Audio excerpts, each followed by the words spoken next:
and uploaded to the internet and will be capable of repeated viewing. Therefore, by participating in this meeting, you are consenting to being filmed and to the possible use of those images and sound recordings. If any public speakers on MS Teams do not wish to have their image captured, they should ensure their video setting throughout the meeting is turned off and set to audio only. Members and public speakers, we might turn the microphones on before they commence and turn them off when they're finished. Thank you. Welcome to this evening's probably last meeting of Area Plans West. I'm Councillor Steve Heather. I'm the chairman of tonight's meeting. To my right is my vice chairman, Councillor Dave Stocker. I nearly forgot. I didn't forget you, Dave. Ever so sorry, it was the excitement. To his right, we have Vivian Messenger from Democratic Services and Matt, who's the apprentice from Democratic Services. And to the far right is Steve Mitchell, who's doing the webcasting. And to my left is Suki Dadwar from the Planning Department. Thank you. Advice to public and speakers, I'm sure you were briefed on the outside, but they can be found on pages 4 to 5 of the agenda, and you'll have 3 minutes to state your case. Thank you. Apologies for absence. Chairman, I've had apologies from Councillors Bassett, Pugsley, George and Matthews. Thank you. Declarations of interest. Sorry, what happened? Yes? I've got apologies for Councillors Holly and Chris Whitbread. Thank you. Declarations of interest, members. I'd like to declare then a non-pecuniary interest in item 9 by virtue of being a member of the Lee Valley Regional Park Authority. Councillor Lee, as a deputy, would you also like to declare that? Thank you. Can we confirm on pages 6 and 7 the minutes from the last subcommittee meeting held on the 17th? Agreed. Thank you. Is there any other business? None, Chairman. Thank you. Site visits. Does anybody wish to? Councillor Sharif. Item, I think it's agenda 9, the old waterworks. Can I propose, it's not going to be popular, I know, a site visit and for the item to be deferred because of that. I'm not familiar with the area at all. I don't feel that I could make a valued judgment on this application without knowing what I'm looking at. And I wondered if there was anybody else. I'm obviously open to the committee to either second it or to turn it down. But I would like a site visit if that's possible. Yeah, we'll have a vote on that. Members in favour of a site visit to Chapel, what is it? It's the old Waterworks Storage Yard, Green Lanes, item 9. Those in favour of a site visit, please show. No? Then sorry, we'll carry on with that item. Okay, sometimes that's the way the cookie crumbles. Thank you.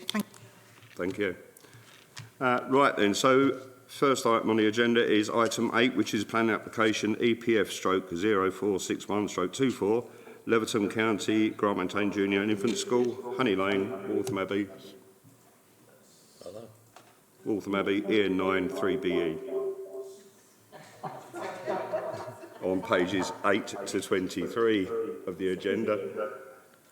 And Suki, you'll take us through this, please. It's at 0. I've just turned.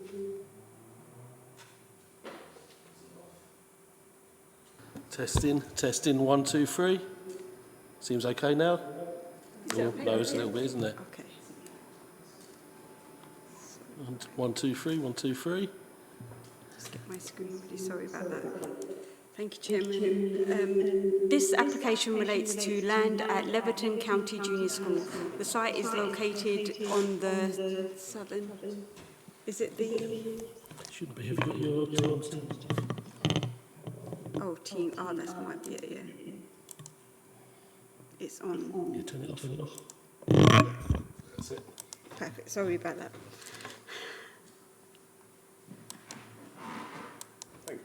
Sorry about that. Yeah, this application relates to land at Leverton County Junior School. The site is located on the southern side of Honey Lane in Waltham Abbey. It's before members today due to objections from the Town Council and objections from neighbours.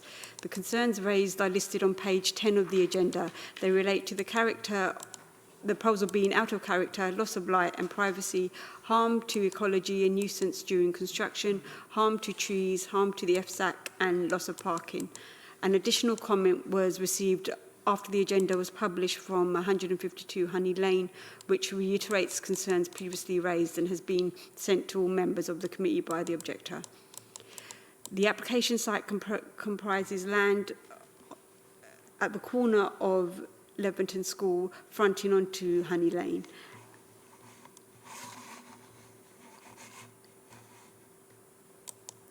And is adjacent to 152 Honey Lane. The wider area beyond the school is a well-established residential area comprising a mix of building forms and styles. This slide shows the photos and the site in its context. The application site includes primarily an area of grass at the front of the school, a hard standing area used for a car park in association with the school. There's also a small area of the school site adjacent to the area laid to grass, which is utilised to enable the rear garden area of the house to be sited. Permission is sought for the change of use from the school to residential use and construction of 2 3-bedroom semi-detached houses. The proposal follows the existing building line of the houses along this part of Honey Lane. The school retains 10 car parking spaces. Access to each house is proposed through a communal access. 4 car parking spaces are proposed on the east side of the development. There's a low-level brick wall. Tarmac is proposed for the vehicular access. This slide shows the floor and roof plans. Internally at ground floor, each dwelling comprises a living room, combined kitchen, dining room and shower room. At first floor, 1 single and 2 double bedrooms and a bathroom. The rear garden has a patio and leads on to private gardens. The proposed western house is sited 2 metres away from the neighbouring boundary, separated by a 1.8 metre fence, which you can see there. The neighbouring property is approximately 2.4 metres away from the new shared boundary. The replacement of the existing open low-level metal fencing leading to the open space with the siting of a new 2-storey dwelling raised concerns previously in terms of potential loss of light to the kitchen window at 152. A daylight and sunlight report has been submitted which found that the impact to this property in terms of the level of sunlight and daylight received would meet BRE guidelines and is therefore acceptable. The additional information submitted is therefore considered by officers to overcome the previous reasons for refusal. This slide shows a CGI image of the proposal. Sale of the land will allow refurbishment of the school library bus, installation of air conditioning, provide a covered seated area within the playground for children, additional teaching spaces, refurbishment of Key Stage 1 children's toilets, security fencing at the rear, sides and front of the school site, automatic pedestrian and car park entrance gates, new concrete drive for emergency vehicular access to the rear of the school, a rebuilt supporting wall for the children's play area, essential roof repairs, outside gym area and seating in Key Stage 2 playground. The proposal will provide a good quality homes to meet housing need, which are in keeping with the character of the area and will not have an excessive adverse impact on neighbouring amenity or parking and highway safety.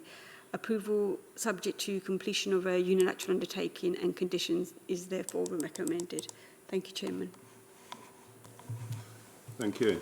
There are no public speakers on this, but I'm sure we've received a transcript from the neighbour at, is it 152? So you've had an opportunity to he was going to come this evening, but he couldn't for some reason. So, members, Councillor Lee. Thank you, Chairman. Could I have a proper look at the access to the properties, because I want to see just how close it is to the entrance to the school. So looking at that picture, is the access on the left for both of them? Yeah, so it's from From- west, where you can see my cursor. Yeah. I just go to the bigger So, one. yeah. actually. Yeah, so it will be from there. Sorry. Yeah, so Oh, it'll be. thought you meant me. I was going to say mine's on. So it's the plot closest to 152 Yeah. is directly opposite that. So where you can see my laser point. Yeah, that's all right. And there'll be obviously sensible fencing, because we don't want dodgy people there looking over on the school kids. Yeah. Just as a matter of interest, I know it's not a planning thing, but when they're building like that in the school, is there any checks on people buying them? Any ideas, anybody? No? It's not something that planning would control. No, I know, but I just wonder if it is something that's ever looked at, No, seeing it's as not it's that. next to the school. I must inquire. Yeah, no, I just wanted to be sure on what that was, because I didn't want it too close to the school because of children. No, that's fine, thank you. Councillor Lucas. Thank you. I mean, the design, is, from my perspective, is in keeping with what's along there already. And I can see the positives to the school, and I can see why they're raising no objection. But I do have some concerns on, obviously, you listed there, Suki, numerous things that they're suggesting that they're going to spend. Probably what I assume is because they're going to be selling the land. But there's no guarantee on what that's actually going to achieve. So it does raise some alarm bells that, you know, that we're suggesting all these positive impacts that it's going to have on our local school, primary school there. But it is a mass building in a space that currently is a nice green space that that we're just hoping that they do spend their money on those things. So that's my reservation on the positives that's been provided. Thank you, Chairman. Thank you.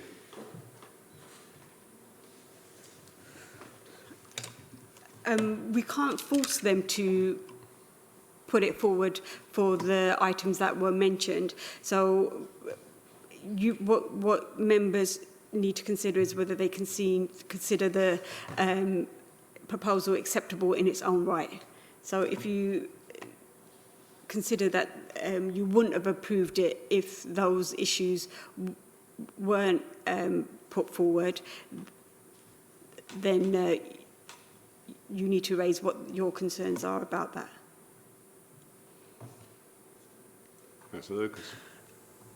Thank you. That does help. And from a planning officer's perspective, obviously there's a recommendation for approval with conditions because and subject to Section 106. But I just want to make sure that it isn't those reasons, and that you're happy from a Yes, planning yeah. perspective that, Yeah, that yeah. we are still the application is compliant with what we would have been you would have recommended for Yes. approval. Yeah, so it's a previously developed land. The impact on the neighbour is found acceptable in terms of the BRE guidelines. They provided tree reports to address the previous reason for refusal. Previously, the highways officer didn't make comments on it, so the previous case officer raised concern about there being a parking survey to see what the impact would be. For this application, the Highways Authority has given their comments and raised no objection. So, and they provided parking in accordance with the parking standards. The UU we would do if members support the application and recommend approval. So, from my point of view, as an officer, I don't see any reason for it to be refused. Thank you. Good. Councillor Lee.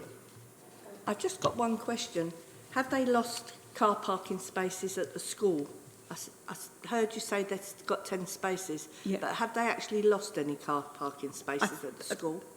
From memory, I think there was 12 and now there's 10. Oh, okay, thank you. Well, I can see it, they've just lost green space Yeah. to make the 10 car parks. 10 car parking spaces. Right, members, the officer's recommendation is to approve the application with conditions and subject to a 106 agreement. All those in favour? Unanimous, Chairman. Thank you. Therefore, that application is approved.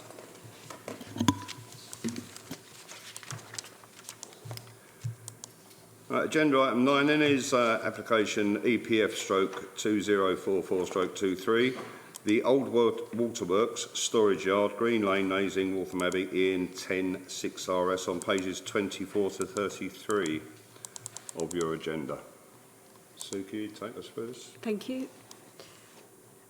This application relates to the old to the old waterworks. The application site is outlined in red. It covers 1,635 square metres and is located within the old waterworks site to the east of Green Lane. The site has an existing vehicle access onto Green Lane, which is a private road lane, and which leads onto Old Nazing Road. The wider site is an existing employment area for over 30 years. It's also designated as an employment site in the local plan under reference NAYS E3. It comprises a number of mixed uses, such as commercial light industrial units, agricultural stable buildings, with some conversions of the stables into residential under a certificate of lawful development. The site is laid to hard standing with mature high hedgerows to the west of the boundary of the old waterworks. The site is not located within the green belt, but the surrounding area is. The site falls within the flood zones 2 and 3. To the east of the site is undeveloped land, then the River Lee flood relief channel.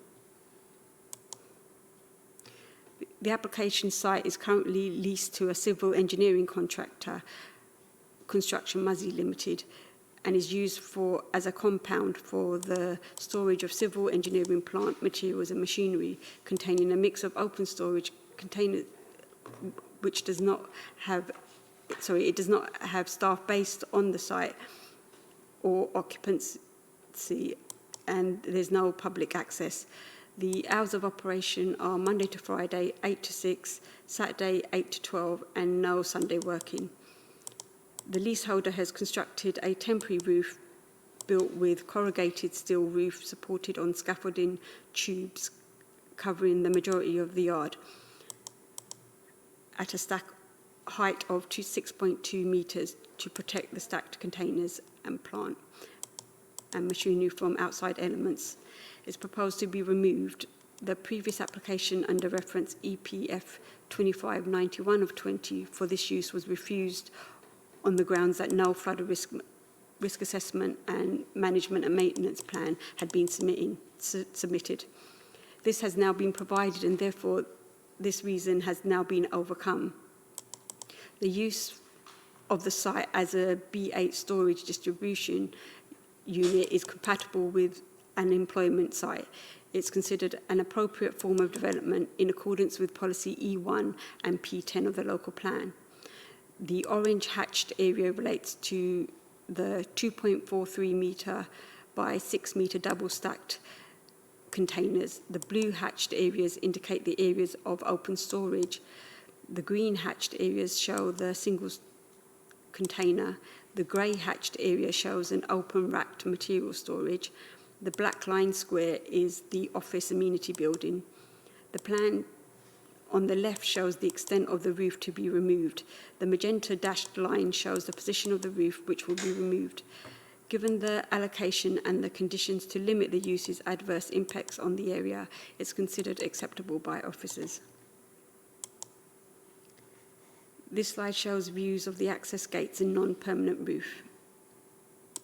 The scale, height and design and siting of this temporary roof structure is considered detrimental to the visual character and appearance of the regional park and wider green belt, and also a degree of overbearing impact on adjoining residential units.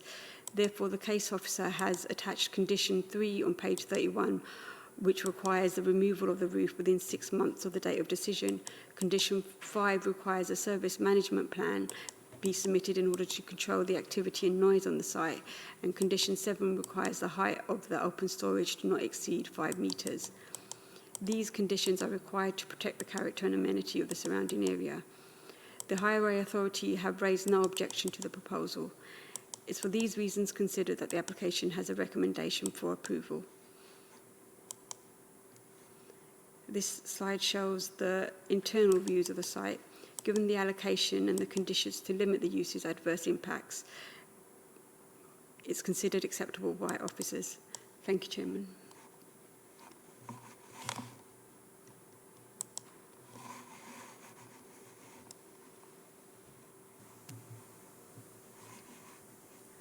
So, yeah. Thank you. We have one public speaker on this, and that's Carl Cantwell. Remind you, sir, you have 3 minutes to state your case and activate your microphone before you start speaking. And yeah, that's it. Yeah, Thank okay. you. Yes, my name's Carl Camwell. I've lived next to this site in question for 27 years. And it's been, you know, a lovely, quiet place to live. Green Lane is a leafy country lane. And since this has been here, which is nearly 4 years, it's living hell. It's literally living hell, living next to this. I noticed you've got photographs up of there, but you should have received a photograph of where we live. I think you all have. And you can see the impact that these containers, and this, it's disgusting. The look of it is disgusting. Shameful that it's taken this long to get to where it is now. And, you know, I could go on and on and on. I've got videos after videos after videos and filmed so much, and the counts have received quite a bit. The enforcement, John Ayres, had a lot of them, and the new enforcement officer has also got video copies of it. It's a terrible standard to live in with this next door to us. But anyway, what I'm hoping to get here is that I understand, you know, it is employment land, but that can be all different forms of employment. It can be employment that doesn't make huge amounts of noise, which I think should be next to where someone lives. My home is directly against the fence next to this site, and the noise is unbelievable all the time. So whatever planning permission is granted, it must be clear what can't happen on this site and what is allowed on this site, and also the working hours. I think it's essential because the site is up for sale, and it's important that the new owners know exactly what they can and can't do on this site. So I think, you know, there should be things put in the planning that loud noises can't go on, and it must, you know, the councils, we look to the council as residents to be protected from things like this. And that's what I'm hoping today. You know, I'm quite shocked that no one wants to come and view this. I couldn't believe it, that no one wants to come and view this site. The importance of it to the residents of this leafy country lane, that this is going to take place. The huge, massive lorries will come and go. It's shameful, I think, but still, I'm hoping that you do the right thing, protect the residents from the lorries and protect us from this site, and put in conditions on this site, proper working hours, and make it so they can't make loads of noise there. That's it, really. That's all I can say, you know. Thank you very much. Because it's the impact it's having. You know, I've got a mentally ill son and physically ill. He lives by the gates of this. His bungalow's by the gates of this place. And it's had a real bad effect on us living there. All right. Thank you, sir. Thank you very much for listening. If you'd like to turn off your microphone, Thank please. you. Thank you. I think it is actually conditioned in about working hours. So, members, Councillor Lee. So it's actually a retrospective plan, so they're already doing this. If this then is up for sale, I think then we need to put certain restrictions on it, because those houses are there first, and there must be some way of protecting the residents that are already there, either by a wide band of trees or something, if it's going to be construction. But I think there has to be some way that we do something that they're protective, because this is being sold as it is now. It could be worse. It's different if that was there first and then the man's moved next to it. That's a whole different kettle of fish. But these people have been there first.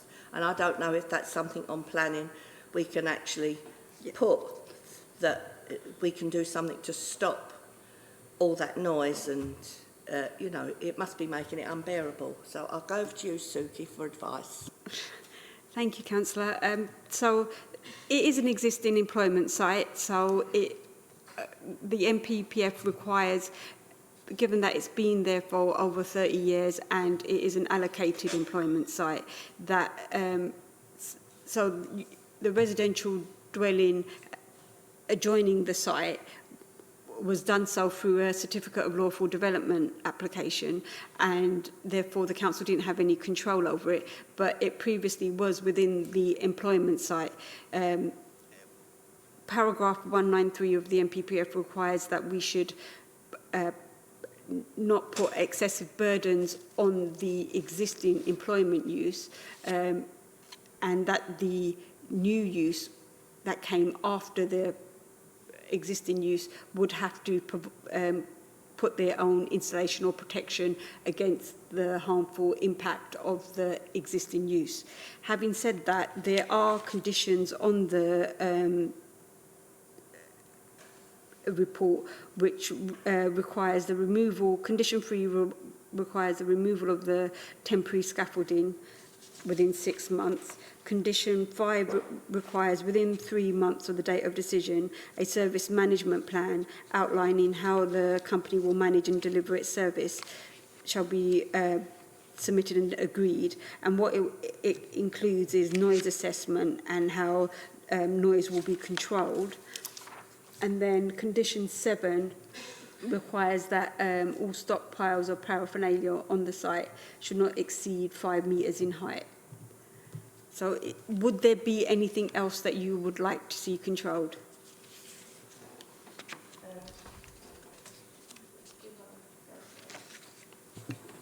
Thank you, Chairman, and thank you for your comments as well. And I just wanted to, you mentioned that we didn't want to come and see the site. I'm very familiar with the area. That's the reason why I didn't propose coming to see the site. I do know Green Lane very well. And my concern here is I'm happy with the conditions that are being put forward in terms of the actual site. A little bit unsure about the temporary scaffolding and steel roof construction. I just want to make sure that in this retrospective application, is there any kind of roof that's being proposed of that mass or scale? So no roof is being proposed. The existing roof, which is being held up by scaffolding, will be removed. It should be removed. The condition requires that it will be removed within 6 months of the decision date. That's fine. But for me, one of my biggest concerns is the lorries accessing down Green Lane. I've seen some of the video footage that you've mentioned about, and I've witnessed some of the larger vehicles actually getting stuck as they go into the Green Lane as well. So I wondered if there's anything that we can control in terms of the size of the lorries that are accessing this site. The Highway Authority hasn't raised objection on the types of lorries. I'm just familiar with Nazin, and I'm just thinking about the impact that it's had on so many other Nazin roads that are now being used as commercial sites that are having mass issues with potholes and you know, because the roads aren't maintained in the same way as the main roads are.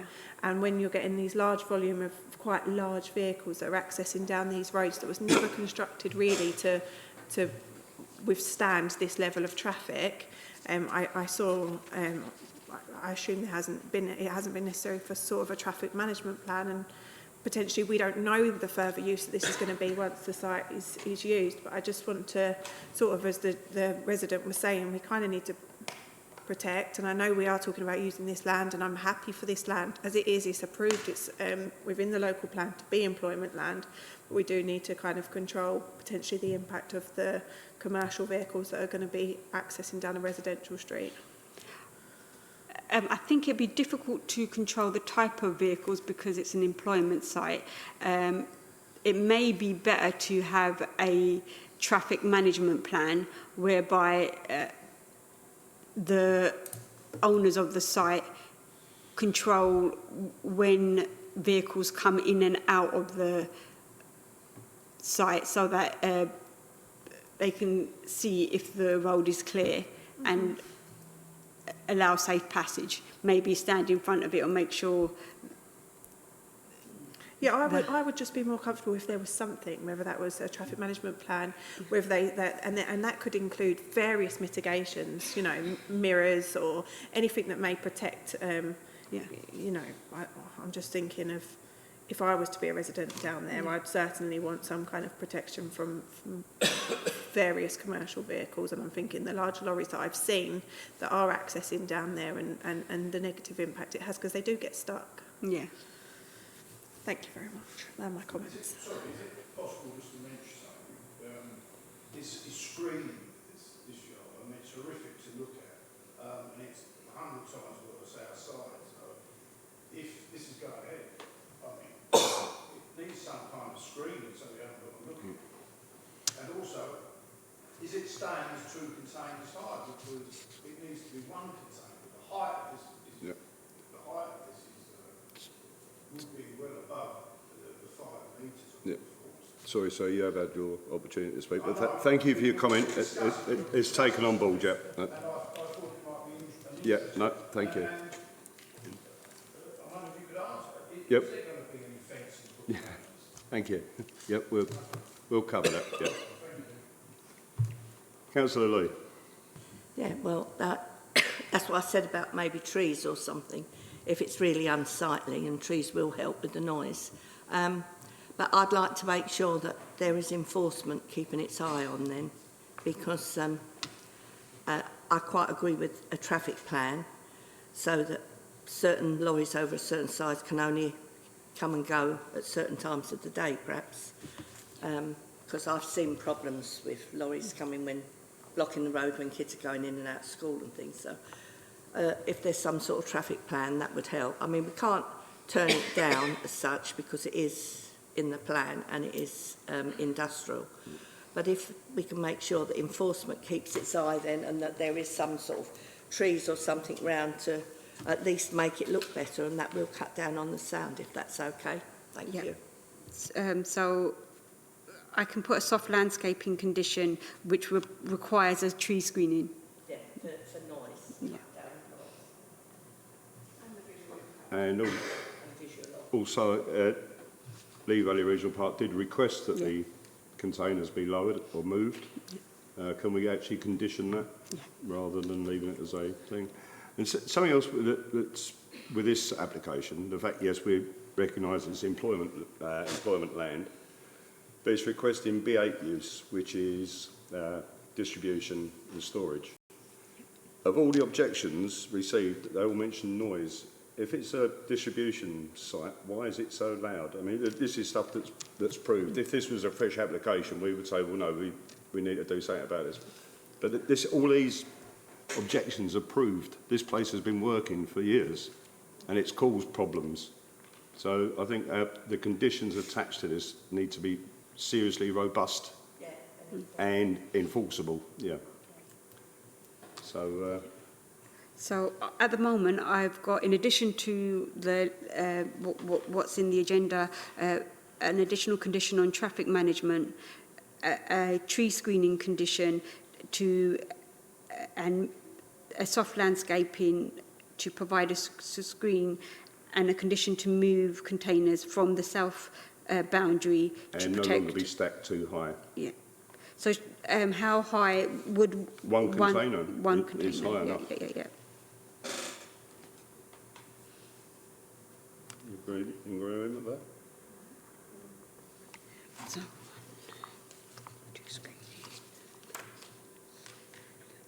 Any other members, anything? Are we happy with the amended conditions? Well, the officer's recommendation is to approve.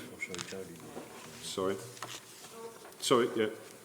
Thank you, Chairman. I was just going to come back on your point when you were saying about the B8 use. I just wanted to be sure that we're all happy with the usage on the site. So could we just clarify that part again, if you don't mind? yeah, so the application form has applied for a B8 use. So that's distribution and storage.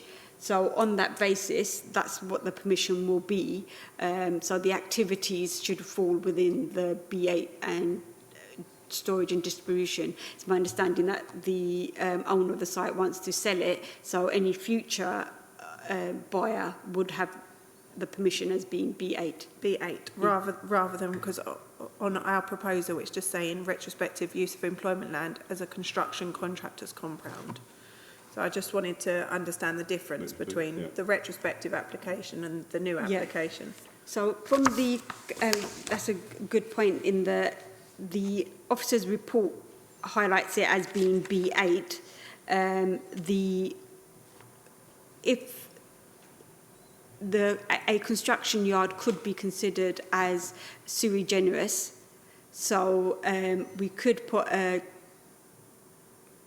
condition saying that this site shall be used for B8 purposes only and no other purposes. So would that preclude them from carrying out heavy repair work on vehicles and machinery, which would be B2? Yeah. So it's B8 and B8 alone? Yeah. Except for the hours that got laid down, yeah? And within the hours, as 8 o'clock. Thank you, Chairman. 8 till 6 Monday. Yeah, number 2, yeah. And no opening Sundays, bank holidays. Right, members, then the officer's recommendation is to grant permission retrospectively, and with those additional conditions, all those in favour? Unanimous. No, sorry, it's 7, Chairman, for... All those against? Abstention? None. 1. That application, retrospective application, is therefore granted. You'll get a copy of all the conditions. You'll see that it.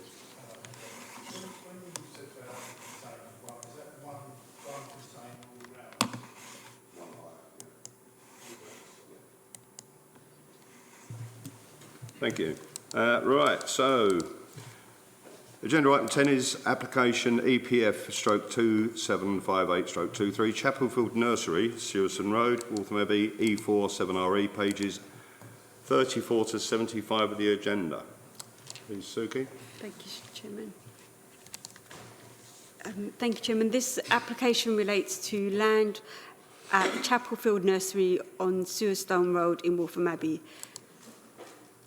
Permission is sought for the demolition of existing buildings and the erection of 2-storey, 66-bed care home with associated landscaping, parking and improved access onto Sewistone Road. Prior to the start of my presentation, please can I draw members' attention to page 37 of the agenda. 1, the Beaches is listed as objecting to the proposal when in fact they support the application on the grounds that it will remove an eyesore and will be an enhancement of the area. They say, as a neighbour to the development, I believe this will greatly improve our views to the rear and side of my house. The overall design and layout will enhance the overall look, feel and everyday aspect of the area. Given that I will probably be the most affected by the development, I would like to think that my views would be taken account in this matter. This application is before this committee since the recommendation for approval is contrary to at least 5 objections, which are listed on page 37 of the agenda. The concerns include it being inappropriate in the greenbelt, appearance of the new building, environmental impact, loss of privacy, road safety and public footpaths, loss of light, effect on the greenbelt, land and the FSAC, traffic generated, no job creation, Use different from the plant nursery. The application site is located on the eastern side of Sewardstone Road. It comprises a residential property and a garden centre and is covered with extensive glass houses, hard standing and outbuildings. The perimeter of the site is screened by trees. The owner is 83 years old and retiring, and his family do not wish to take over the business. There are residential dwellings on the western side of Sewardstone Road. One, the beaches adjoins the southern boundary. The wider area is characterised by river development and open fields. The site already has extant permission for the demolition of a residential dwelling, garden centre and associated outbuildings, and erection of an 80-bed care home, and associated parking and landscaping under EPF 2686 of 20, which was allowed on appeal. This is a material consideration in the determination of this application. The new scheme has reduced the number of beds to 66. The overall size of the building is smaller than the extant scheme, and the new proposal better reflects the operational requirements of the actual operator. The principle of the use is therefore considered acceptable in terms of need, greenbelt, parking and highway safety. The only issue for consideration, therefore, is the suitability of the design of the development. This slide shows the elevations of the scheme as initially submitted. The commercial-like appearance was not supported by the urban design team. The applicant agreed to work with the council to create a more sympathetic farm-style design. It has 2 stories with red brick and weatherboard cladding facade, including brick heads and sills with dark grey windows and a red tile roof with red ridge. This slide shows the proposed site plan. The building will provide 66-bed older person nursing facility, which will also be suitable for dementia sufferers. It will provide 3,098 square metres of floor space and will be split over 2 stories. Within the building footprint, there is servicing plant back of house space. In addition, the main building, there's a meter house, bin store and solar PV battery store. Key features include a single room accommodation with ensuite wet room facilities, amenity spaces including cafe, bar, dining rooms, quiet lounges and family rooms, a library, garden room, cinema and hairdressers, catering facilities including staff showers and changing rooms, 30 parking spaces including EV charger spaces, cycle spaces. The site is positioned 90 metres from the front of the road, 23 metres from the northern boundary, 38 from the southern boundary, and 73 from the rear boundary. The perimeter of the site will be well screened by trees. Close to the building, a secure, high-quality landscaping is proposed. The wider area will be used as an informal garden space. The proposed building design, with a smaller footprint and a landscape strategy as presented, can achieve a far greater biodiversity net gain than the previous approved scheme. The application proposal would achieve a BNG uplift of 206%, effectively double that achieved by the approved scheme. This is a material benefit of the scheme. This slide shows the proposed views from the access road and the front elevation. The proposal will provide good quality accommodation for the elderly to meet local housing need. The proposed building has a reduced substantially in volume, footprint and height compared to the extant permission, and therefore the degree of activity at the site will also reduce compared to the current permission. The level of parking is also reduced in combination with the reduction of footprint, which will increase the green space across the site.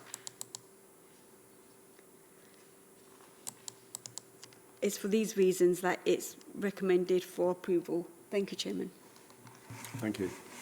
We have one public speaker on this, and that's the agent in person, Joe Kemp. Again, I remind you of 3 minutes, and activate your microphone and start. Thank you. Good evening. My name is Jo Kemp from L&T Care Developments, the agent for the application. L&T is the UK's leading care home developer, and we've built over 230 care homes nationwide. Many of these have been sold to other care operators, while some are retained within the L&T group and operated by our sister company, which means we have decades of experience in operating as well as building the care homes. This previously developed site would be accessed via the existing entrance off Sewardstone Road, which will be improved in accordance with highways requirements, and it would benefit from 8 cycle spaces and 30 car parking spaces, as we've just heard, including electric vehicle charging points and accessible spaces. The traffic generation at the home will be relatively low, and residents will not have cars. There will be up to 24 members of staff on site at the busiest part of the day, which is over lunchtime, but shifts are staggered to avoid any busy changeovers. Staff generally come from within a 5-mile radius of the site, and residents will either come from or have family within that same radius, which means that visitors and staff are more likely to walk, cycle or use public transport when visiting the home where they can. Visiting hours are also unrestricted, so most visitors tend to arrive in the evenings when there is less traffic, less staff on shift and more parking spaces available. The development would generate significant employment, with 50 to 60 jobs being created in total for local candidates. It would also provide a multi-million-pound investment in the area, as well as business opportunities for local contractors and suppliers. To help combat climate change and reduce running costs for the home, over 70% of the energy will come from on-site renewables, including ground source heat pumps and photovoltaic panels on the roof, which will be integral to the roof. There is a battery store which allows any surplus energy to be stored for future use or fed back to the grid. The external appearance of the home has been designed to assimilate with its rural setting, and it offers a reduction in volume, height and footprint compared to the previous scheme.